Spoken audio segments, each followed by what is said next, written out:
we go, we're doing it again.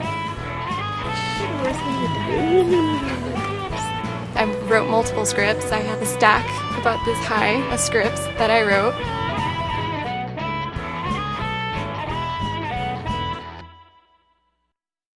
So I love making videos as much as anybody. I've been making short little videos and just kind of for fun stuff probably since about 5th grade, so a number of years now. But just recently, in the past couple of years, I wanted to take my work to the next level and start kind of stepping it up a bit, a little more professional, and start doing more short film type stuff. So as a result of that dream, starting to pursue a more professional look in my videos, I made The Price of Peace in the summer of 2015. That was a short film about a group of Northern Rangers in Middle-earth. That was a lot of fun, and it was a dream come true, honestly, for me. But it was a ton of work because I was the only one with any kind of video type experience. So I had to run the camera, I had to edit, I had to coordinate all the actors. I helped them get their costumes together, I wrote the script. So I basically did all the technical work for that. And it was a ton of work. It was a great experience, but a lot of work. But then Fiona, who wrote the script and played Jade in Light of Defiance, she actually wasn't available to be in that. Unfortunately, I was gone while he was filming it. She wanted to make another film that she could be in. Well, after watching that, I thought it'd be really cool to do a movie on the Hunger Games. I mean, I had just gotten out of this huge work experience of making The Price of Peace, and it was a ton of work, a lot of stress on me. So I'm like, okay, sure, Fiona, if you write a script, I'll direct, I guess. I've always liked writing, and so I thought it'd be really cool to write the script for it. And so I brought it up to him, and he was like, well, if you write the script and I like it, then we can do a movie on it. I didn't really take her seriously, and I didn't expect her to come up with a script. But then we had a script. Hunger Games took place 10 years before the actual Hunger Games books. So here I was with a script, a willing and able co-producer. So I'm just like, here we go, we're doing it again. And In Light of Defiance was born.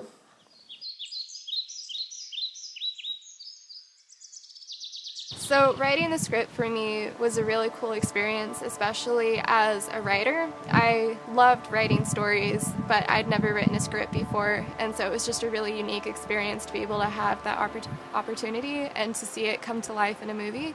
Originally writing the script, I went into it and I was like, okay, so this is set before Katniss's games, and I kind of wanted it to be like a lead up to when Katniss is in the Hunger Games, because she would have been 8 or 9 when she was watching this, and so I didn't want it to mimic Katniss's games where it's they're openly define the Capitol, but I wanted it to have a little bit of that in it to kind of be this is what Katniss carried this with her into her games. And so I ended up choosing a brother and a sister to be my 2 main characters, and going into it I was kind of confused on who I wanted to win, and I think in the end Mace wasn't my first choice for who I wanted to win. I was kind of oh, Moira should win, and then I was no, Jade should win, and then I was you know what, I want Mace to win. I also wanted to make sure that all the characters in the Hunger Games were actually equally portrayed, whereas in Katniss's Hunger Games it shows Katniss as she's the main one and you're rooting for her, and then Cato is the bad guy and you hate Cato. I didn't want that to be what it was in this story. I wanted to display all of them as equally human, and as they all had a motive to get home, and they all were fighting for something. Everybody in the Hunger Games is equally thrown into the games, and it's they all have a motive to get home. And I will get back to you, I promise. And so I wrote the script. I wrote multiple scripts. I have a stack about this high at home of scripts that I wrote, and that Chris went through and was nope, let's add this and this and this and this. And so we finally ended up finding a script that we both agreed on, and we did a movie. So around the start of the school year in 2015, we had a pretty solid script. We were basically decided at that point that we were going to make this video. So we were trying to decide, do we want to do it in Christmas break, which was going to be approaching in a couple months, or do we want to wait till the following summer? And we decided that come summer, some of us would be graduated and whatnot, so it might be a little harder to coordinate people in the summer, so we decided to shoot during Christmas break when a lot of people would be off, and we were hoping they wouldn't be on vacation at all. So yeah, as soon as school started, we just went around asking our friends in different locations, because we didn't want this to be just like a small project with just a couple tributes or whatever. We wanted the full 24 tributes, the full cornucopia, the full bloodbath. So we had to find 12 guys and 12 girls, which actually finding the girls wasn't too bad. I was at school and I just went around and I got probably like 10 girls in maybe like 10 minutes or something. A girl per minute. The boys took a little bit longer. We didn't have exactly 12 guys until I think about a week and a half before shooting. So it's around October, beginning of November, whatever. We're starting to get really serious about this project. We're coordinating all the actors, starting to get costumes together. I'm Batman. Finalizing the script, starting to think about how this will work, and it just kind of started rolling from there. I would say, compared to The Price of Peace, I did not, as a director, I did not take this project as seriously as far as the planning went. I kind of dropped the ball and saved all the planning till last minute. I don't know why that was. I wasn't worried at all, honestly. Maybe that was just because I knew what I was doing. But regardless of the reason, I saved all the planning till basically the month before the shoot.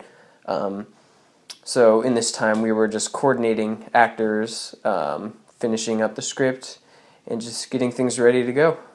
Yeah. You don't have any spares. You don't need to be in them if you don't want to. You can just stand by them.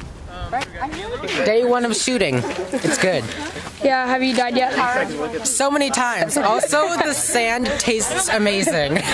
So filming the bloodbath was our first day of filming. The scene where everybody is on their podiums and they'll run at the cornucopia. It's called a bloodbath because the majority of the tributes die on that first battle, the very start of the games.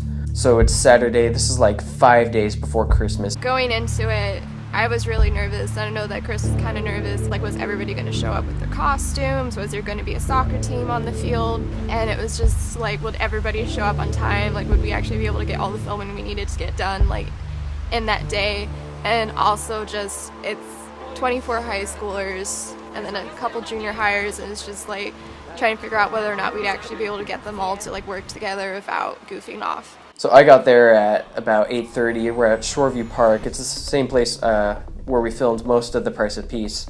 I was crazy tired because the night before we had spent several hours spray painting these cardboard boxes to use for the bloodbath. We'd been up until like midnight just spray painting all these boxes.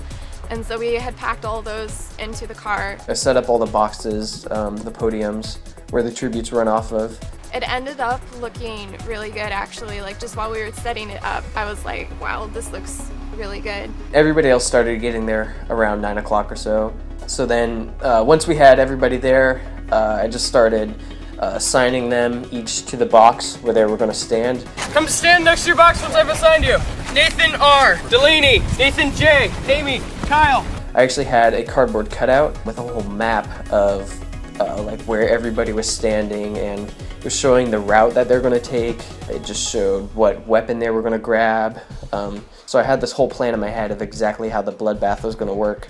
Chris went through and like told everybody, okay, this is what you're doing. And we spent like the first hour just choreographing our fights without our weapons. I went around to each individual actor.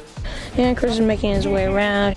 And I told them exactly what they were going to be doing. We ran at full speed without recording and just practice everything, make sure it was safe. And action.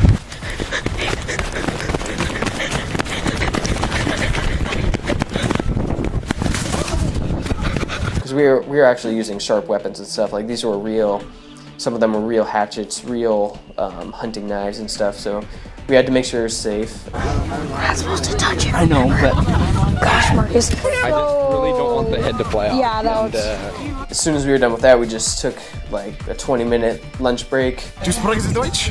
Schau, Schneider, schneiden Sie Krausack. Is that French? No, that's German. Deutschland. I couldn't wrap my mind around it. My sister was so angry at us. She's like, it's horrible. How are you? After lunch, we just got right back to it, and we shot the bloodbath. And action!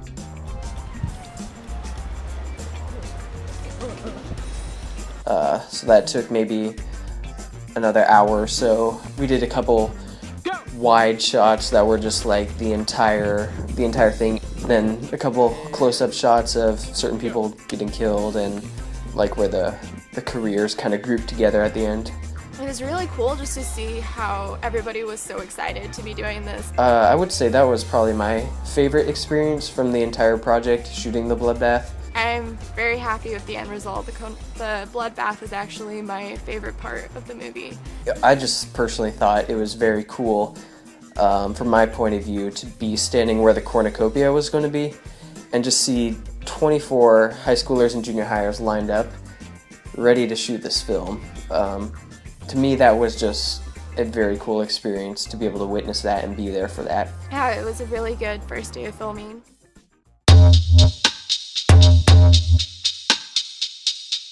So in the bloodbath, you have two sort of special effects. The first one, which is more of a visual effect, that was when the tributes kind of rise up the podiums. To create the podiums, I just went to Home Depot and bought some cardboard boxes, and then we duct taped them together into squares, and the night before we needed them to film with, we spray painted them black and then just left them overnight to dry, and in the morning just loaded them up and brought them to the park. We didn't have any spares, we had exactly 24, so I made sure nobody was crushing them. So you gotta be very careful. You're gonna have to put a skip into it as you run out. Please, we do not have extras. If you crush your box, that's all we got. Me and my brother, we went out in just our driveway after shooting the bloodbath, and we just lined up some of the cardboard boxes that we had used for the podiums to make kind of walls and stuff, and then I just laid on the ground and used the camera and just kind of lifted it up towards the top, and then he had two boxes at the top, where one on each side, and he was just kind of pulling them away to look like a door. But then the cornucopia. The cornucopia was probably one of the most difficult things to figure out before filming. Even getting 24 high schoolers to find a costume was easier than doing the cornucopia. Originally, there was no original plan. It was just kind of like, don't talk about the cornucopia. We had no ideas, basically. Originally, we were thinking, we'll just build our own cornucopia. You know, get some chicken wire, duct tape. We pretty much went through every single idea possible. We'll just get some chicken wire and like a tarp. And it turned out that tarps were really expensive, that we didn't really have any money to like go and buy a tarp or chicken wire. We were like, okay, we don't know what to do. This one night, Chris messaged me and he was like, okay, we're screwed. And I was like, why? And he's like, well, the cornucopia isn't gonna end up working. And I was like, okay, how about you come over and we can like figure this out? And then eventually Chris was like, how about we just drive a car into the park? Kind of cover it with tarps and cardboard and stuff. And so I was like, okay, that could work. This is at like 10:30, maybe 11 o'clock at night. So we drove down there and we tried to drive the car down onto the field to see if that were possible and to see if we could also bring it back up again. The way that the park is shaped is like a basin. There's a playground and a fence and then like a small opening that goes into the field that we actually filmed in. And then we're going down the hill, and like as we're going down, it had been raining. It was kind of slippery, but it worked out pretty well. And so like our car was kind of sliding as we were like driving down the hill, but that wasn't the main problem yet. So we're like, yeah, well, we can do this if need be. This will work. And so we managed to get into the field, and we're like, okay, this is totally doable. We can get the car down here. So we try to go back up then, and it's kind of slippery. The grass doesn't have a whole lot of traction to it. And so our car just like skid down the hill, and we actually ended up like stuck. And there is a small like walkway that we ended up driving on, and it got us out the parking lot, thankfully.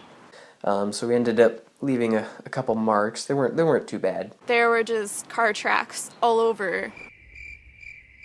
It was an accident. We ended up deciding not to drive the car into the park because we got stuck.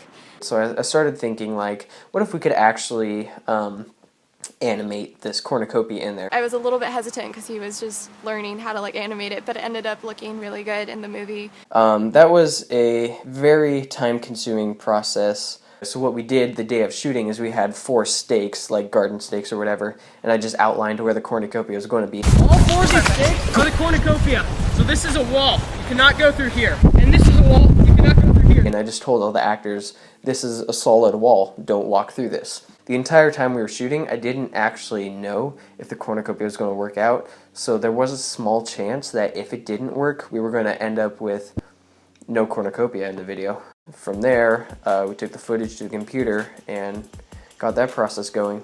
I did it in Adobe After Effects with a method called motion tracking. So there's multiple ways to do this in After Effects. The most common way I used was kind of frame by frame tracking. So what I did is I brought in the footage, for example, this one right here. Alright, action! Where there's some tributes standing in front of the camera, and the camera kind of pans around, and it just passes, a couple of tributes pass in front of the camera, which as a result, that would mean they're also passing in front of the cornucopia, which doesn't make things easy. But what I did for motion tracking is you identify one object and the computer tracks that object. This garbage can that happened to be on the field, because it was kind of right where the cornucopia was going to be. You select the garbage can and you click track, and if the shot is good enough, if it's not shaky, it's not blurry, and the object stays in the frame the whole time, the computer will just automatically track and do it for you. Unfortunately, my footage was a little blurry, a little shaky. There was stuff passing in front of the garbage can, and the garbage can went out of the frame multiple times. So that made it near impossible. In fact, it made it impossible for the computer to track. So I had to do frame by frame. What I would do is I'd go frame at a time, picture by picture, frame by frame. I would have to go through and drag this little icon over the garbage can. So I go frame, drag it over the garbage can, frame, drag it over the garbage can. And what that did is that created a path. So you have this pathway moving across the screen wherever the garbage can goes. And then what I do is I take an image of the cornucopia, just a 2-dimensional image, just like a picture you hang on the wall. And I put that on top of the video. And so that way the image of the cornucopia will follow wherever that pathway went throughout the shot. So now you have this 2-dimensional image that's moving in the shot of the cornucopia, but now you have to make it look like it's actually there, because unfortunately there's a lot of layering involved in After Effects. So the bottom layer is the stock footage, it's just the shot itself. The next layer would be the cornucopia, but I have to make it look like it's kind of like actually there. So you have tributes passing in front of where the cornucopia is supposed to be, but because the cornucopia is on top and it's the top layer, it's going to be seen in front of the tributes, which shouldn't make sense, and that doesn't work. So obviously I have to fix that to make it look like it's actually there. So what I have to do is I copy the bottom layer, which was the stock footage, and I put that on top. I make a sandwich around the cornucopia, if you think about it that way. So then the top layer of footage, I had to do this thing called masking. So what I would do is I'd draw a little mask around, and I would take like maybe 25 to 40 points, these just individual points, and once again I'd have to go frame by frame and adjust these points to go wherever I didn't want the cornucopia to be seen. So that way it looked like the cornucopia was actually behind the tributes and opposed to being in front of them. And then there were other details I had to do to make the cornucopia move around kind of and make it turn a little bit to make it look like it was actually 3-dimensional, not a 2-dimensional image. I could spend a whole day on one shot and not be done yet. This particular shot actually didn't take too long because the tributes passed in front of the camera pretty quick. But other ones where your tributes are just standing in front of the camera, those could take me multiple days. Because I was doing this frame by frame by frame by frame, a 3-second shot that's like 90 frames, and each of those frames you're moving all 40 of those individual points, and sometimes on multiple tributes, not just one tribute. Another example of making the cornucopia look like it was actually there in the shot and like we actually had it physically there was using branches. So kind of like the cornucopia, I took two-dimensional images of branches off the internet. You just layer all those on. With those images, it actually made it look like it was down below the hill, and it wasn't actually just a two-dimensional image. So it was a very time-consuming process, but that is how I got the cornucopia. So another kind of special effect was color correcting, or color grading, as you might call it. That's where you take the shot, the original shot, and then you kind of warp the colors and you change them. For example, right here, this is the scene where the careers are packing up by the cornucopia and they're about ready to go hunt other tributes. So if you compare the two shots, the original shot is actually very cloudy, kind of bright skies and just dark and gray, whereas the final one is actually very orange and it has this sort of sunset feel. That's exactly what I wanted. I wanted it to feel like it was 5 o'clock, 6 o'clock in the evening. So how I did that is I took some coloring tools in Adobe Premiere and then I just changed the colors to make them a little hotter. In reality, it was actually like 45 degrees or maybe even colder, probably like 40 degrees.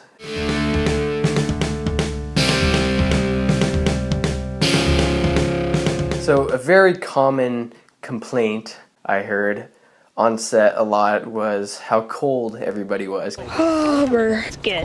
Yeah, it is very cold. We're trying to figure out how cold it is. This is how you get warm, people! It's cold. Because it's like 40 degrees below zero. It's cold. And it's freaking freezing. It's really cold. Oh, that's cold! Oh! No! Ah! My hands are cool. I have a tank top on, and I have a pink thermal shirt, a blue thermal shirt, my black quarter zip, a fleece jacket with a hood, and this one. And then I have gloves and a scarf. And then I have leggings and sweatpants and socks and boots. I don't think it was that cold, honestly. Kind of giving you some insight as to what our day on set looked like. I was running around with the camera, just DSLR on a tripod, and then we had a makeshift boom mic. I am recording sound. So, what's this contraption? It's a selfie stick Well, like, what is it used for? to record sound. So, like a boom mic? Improvised boom mic? Yeah. Nice. What that consisted of was a selfie stick duct taped to about a 7-foot tree branch type stick, which contained an iPhone, just like what I'm using here, to record the sound.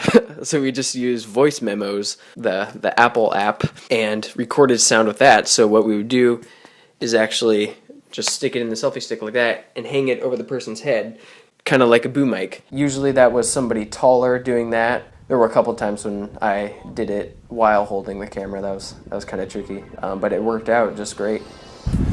Action.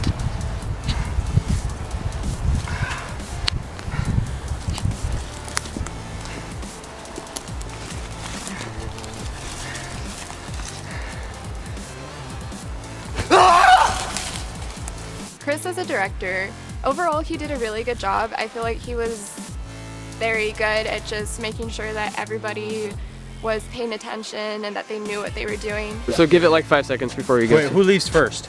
They all start to leave and then you guys. then we leave. Yeah. He was very open to people walking up to him and being like, oh, well this didn't work, can I try this? Because Nick had a curve on the side, so I'll be doing that, and she can come in and bam. How about, Hit me. how about me Yeah, and shoulder. Haley both hit him? He was very good about trying out different things and just seeing what worked for like different scenes and whatnot.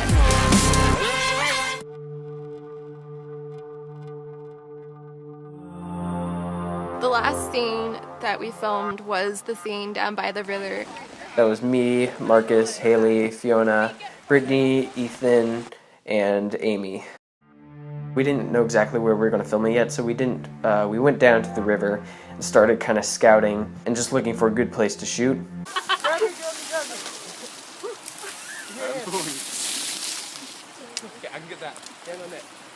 That was terrible! Chris! Who had this idea? Yeah, you should both get on. Okay, I'll sit here until you guys figure stuff out. Once we had that in mind, we just went home, got some rest. We got up the next morning, and it was raining and it was wet out. But we got there, we had some fun sliding around on the hill. New escape route. Ready? Go.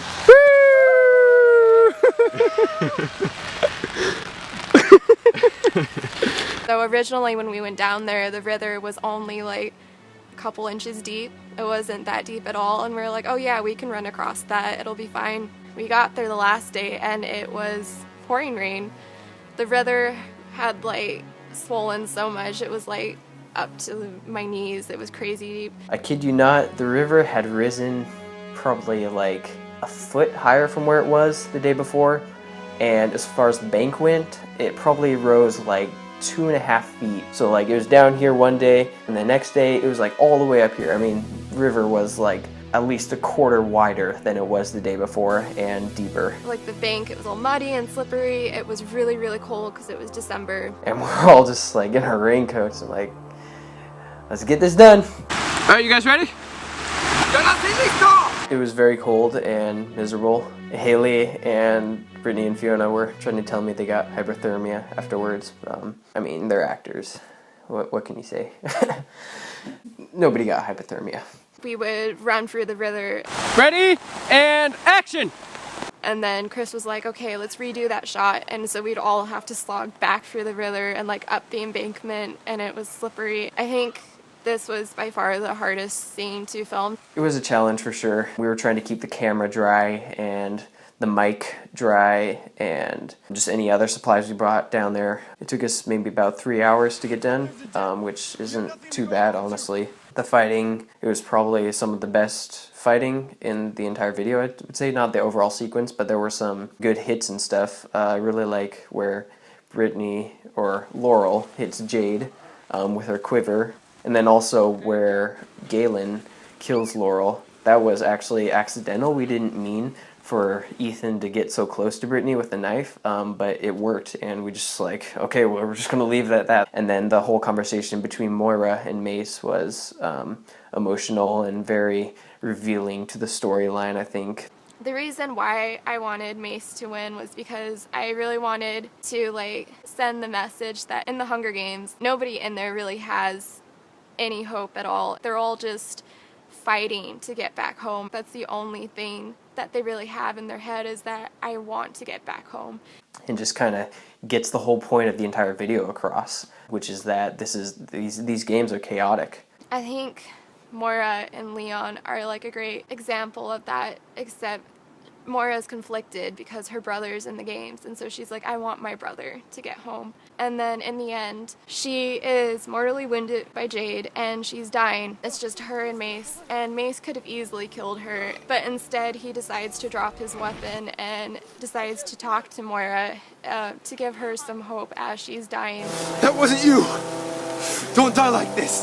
That she's not a monster, and everything she did was because of the Capitol. And so she ends up dying with just like the little bit of comfort that she's going to see her brother again, and that she got to show that she still had humanity in the end.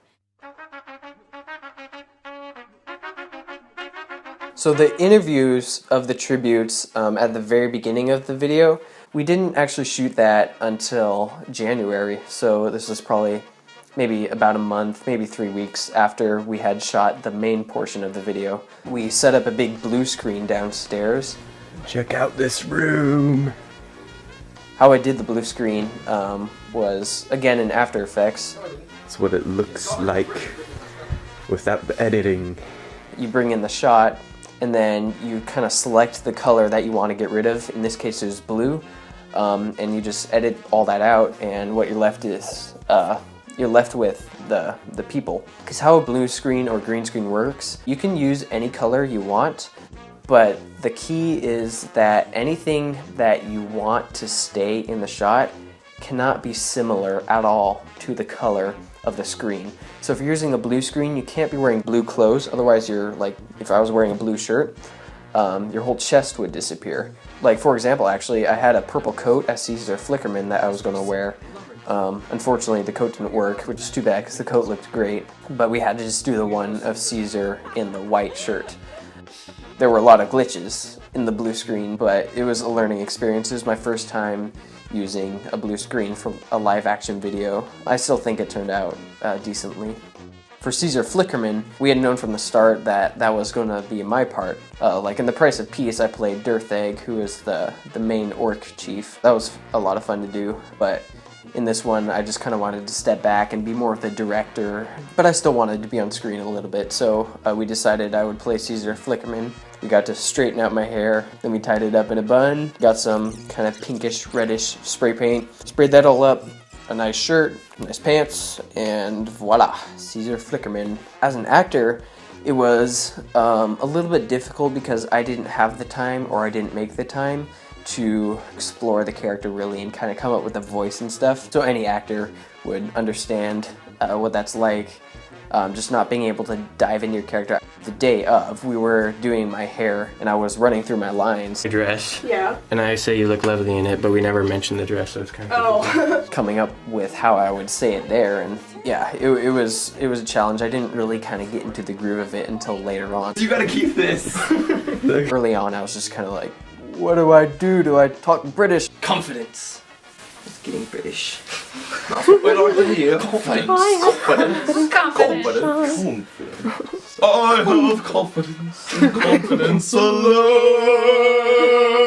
That was totally still recording, by the way. So pickup shooting is where you actually go back after the shooting for the video is done, and you get shots that you're going to use in the video that you didn't really intend to get to start with. So it's kind of like once you start putting the video together, you realize what you have and what you don't have. So there were a couple stuff that I realized would make the storyline a little more fluid. For example, the quick shot where you see Moira and she has a tear rolling down her cheek. That was a pickup shot. And then there's one where Jade walks up behind Moira, because before it just kind of like Jade got hit in the face by Mace and then suddenly she was stabbing Moira in the back, and that didn't really make sense. So then I got a shot of Jade walking around behind Moira. Action. You're sorry? You killed. So it actually made sense where she came from and how she crept up on her like that. We went down just a Sunday afternoon. just acting warm up. Out of your head. Like that, so it's not uncomfortable. Let your arms just relax and do this. This is in February, so this is a month after the interview shoot and like 2 months after we actually shot the river scene. Took us maybe about an hour and a half, and we just got a couple quick shots. In the end, I think it fitted into the video pretty seamlessly, and you can't tell which shots, which is funny because it was pouring rain when we actually shot the river scene, but then we went back to get the pickup shots. It was kind of sunny out. It actually fitted in great, and you can't even tell which ones were shot when. But start to finish, this entire process took basically a year, which is a long time because the Price of Peace, that start to finish, that took me maybe, I want to say about 6 months. Whereas this is double the time. I mean, we started in, I'm not entirely sure, but I think that was around late August or so of 2015. And currently, while I'm recording this video, it is mid-September of 2016. So it's over a year. This whole process has taken over a year. It's been a blast, honestly. I've learned a lot. I got to hang out with these people. I've grown in my video making, I think, as far as the skills and knowledge goes. What means the most to me, these 24 people decided to commit and to give it their all and to make this video. And that just means a lot to me. So wherever you guys are right now, I thank you very much. Thank you for your work that you put in. Thank you to the parents too for driving them and getting them around. I just think it's the coolest thing to have. Like, even if the video doesn't look professional, it doesn't have to look professional. That's not the point. The point is that 24 high schoolers, no parents involved other than driving, 24 high schoolers and a couple junior hires got together and made this happen. How often does that happen where kids get together and make something like this happen? This is not a small project. This is a lot of work, and there's so much more work that goes on behind the scenes that most people, besides like me and a couple other people, don't even see. Overall, this was an amazing experience, just being able to work with Chris to like make this movie and work with all these people and to see how much work they put into it and how much fun we had while doing it too. So I guess as soon as I hit stop on this recording, I am done. So what I have left to say is, if you haven't seen the video yet, be sure to check that out. Share it with your friends and family. There's also in the description, there's a link to the stock footage, that's unedited behind the scenes footage. Share this video with your friends and family. I'm sure I can speak for all the actors and definitely myself when I say that we definitely appreciate having our work shown. I have to say I'm very pleased with how it turned out. It was a great experience, and I hope that I can do it again. Goodbye. Here are the bloopers, outtakes. Enjoy them, and thanks for watching. Ready? And action! Nice, there you go. Big swing, Ethan, big swing. Oh, that didn't work. You didn't die. Oh crap! And most about your district. Well, Caesar, I would have to say the trees. The trees? And why the trees? Well, we use them a lot for climbing and shelter and hiding. Hiding? Will we be seeing some of this in the games? You have to wait and find out. That's what I like. That's what I like. Folks, the mystery factor. Poor kids. Really? And action! Whoa! I didn't know I was gonna get that close. She likes it. Wonderful. Capital. Tell me, am I loud? Am I too loud? Just a little bit, but I like it. Just a little bit. She likes it, folks. Good loudness. Little Rut is only gonna get away. Runt. Grunt. Yeah, runt. Oh, it's R-U-N-T? R-U-N-T. Yeah. You shouldn't care. If he ends up dead, then all the better for you. Better be careful, Moira. Or I'll kill him myself. Let's do one more. That I'm someone you shouldn't cross. One more. Try. Say it. What are you looking at, Seth? You're supposed to stare down. No, keep going. Yeah. Let's go. Let's go. That was okay.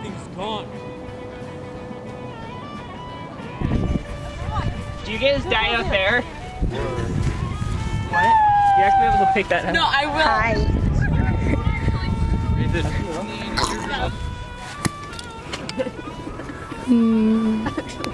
I'm just gonna stop since we only have 12 minutes left.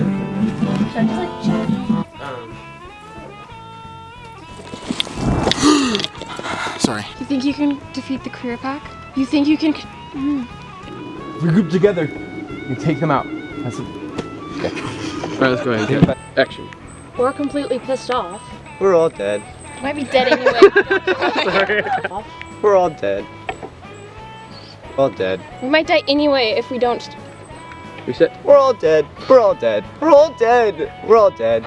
We're all dead. And action. Can you get it? Am I in this? I was in this. Oh.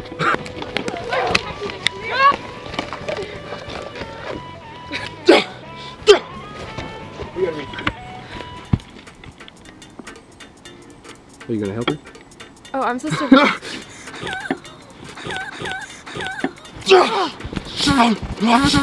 A bow and arrow. Tell me why. The skill that is required for a bow and arrow is a lot. Alright, cool. A bow and arrow. Tell me why. Because when you aim, it's easier. I don't know. Out here in the woods. Haley, how do you tell if it's... It's not gonna be the film. Yes, it is. Please don't have this film.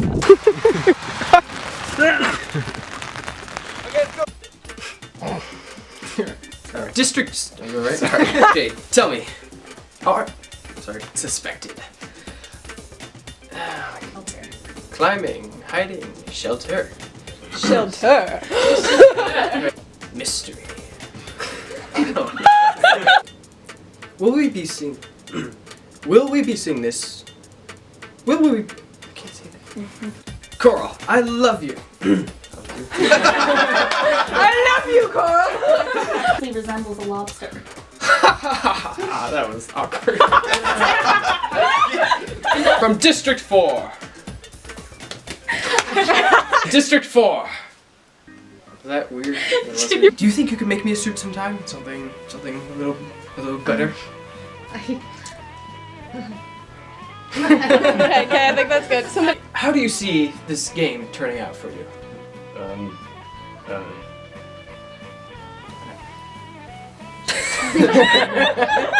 Be like, let me help you. Nate from.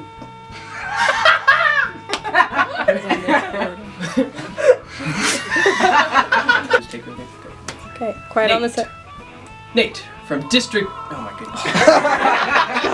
Well, I plan to hard work, and that didn't work. I plan to hard work. Moira, you look stunning. That breath. That breath is just stunning. You look stunning. That breath on you. It's breath. Oh my goodness. Ladies and gentlemen, from District 2, ladies and gentlemen. Have yourself a star. Wait. Star? Start out. Have yourself a star upon the highest little Christmas. Go for it. That was weird.